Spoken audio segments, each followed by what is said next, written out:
Sir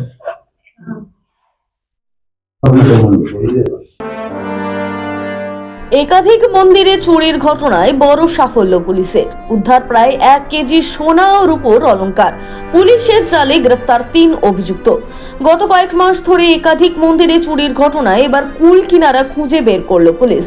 রাতে কঠোর patrolling এর মধ্য দিয়ে এবং চিরুনি তল্লাশি চালিয়ে মিলল পুলিশের বড় সড় সাফল্য। একাধিক মন্দিরে চুরি যাওয়া প্রায় 1 কেজি ওজনের সোনা ও রূপোর অলংকার উদ্ধার। পুলিশের জালে গ্রেফতার 3 অভিযুক্ত, যার মধ্যে জড়িত রয়েছে শান্তিপুর সূত্রাগড় অঞ্চলের অরুণ দত্ত নামে এক সোনার ব্যবসায়ী। চোরেদের কাছ থেকেই অলংকার সংগ্রহ করত ওই ব্যবসায়ী। সূত্র মারফত পুলিশ জানতে পারে এই চুরির ঘটনার সাথে বড় চক্র জড়িয়ে আছে। এরপরে বিশেষ তদন্তে নামে পুলিশ। বৃহস্পতিবার নদিয়া শান্তিপুর থানায় সাংবাদিক বৈঠকের মধ্য দিয়ে একাধিক চুরির ঘটনার বিষয় সম্পর্কে জানান রানাঘাট পুলিশ জেলার অতিরিক্ত পুলিশ সুপার লালটু হালদার। উঠেছিল, কিন্তু প্রাথমিকভাবে আমরা কোনো কিনারা করতে পারছিলাম না।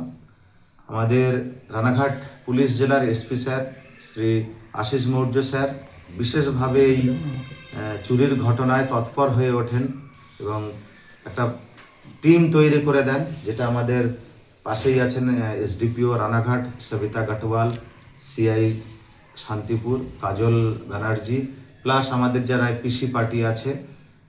তো এই পুরো টিম এই চুরির কিনারা করার জন্য উঠে পড়ে লেগেছিল, মানে লেগে পড়েছিল। তো অবশেষে গত পরশুদিন আমরা একটা সূত্র পাই।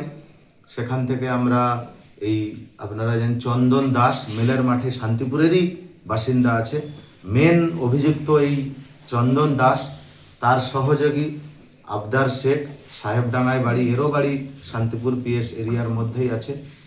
এরা একের পর এক, যেমন কালনাঘাট যেটা নৃসিংহপুর মধ্যপাড়া, তারপর আমাদের ভাইস প্রেসিডেন্ট যে আছেন ওনার বাড়ির ভাইস চেয়ারম্যান যিনি আছেন ওনার বাড়ির যে চুরিগুলো, সব চুরিগুলো এরাই করেছে।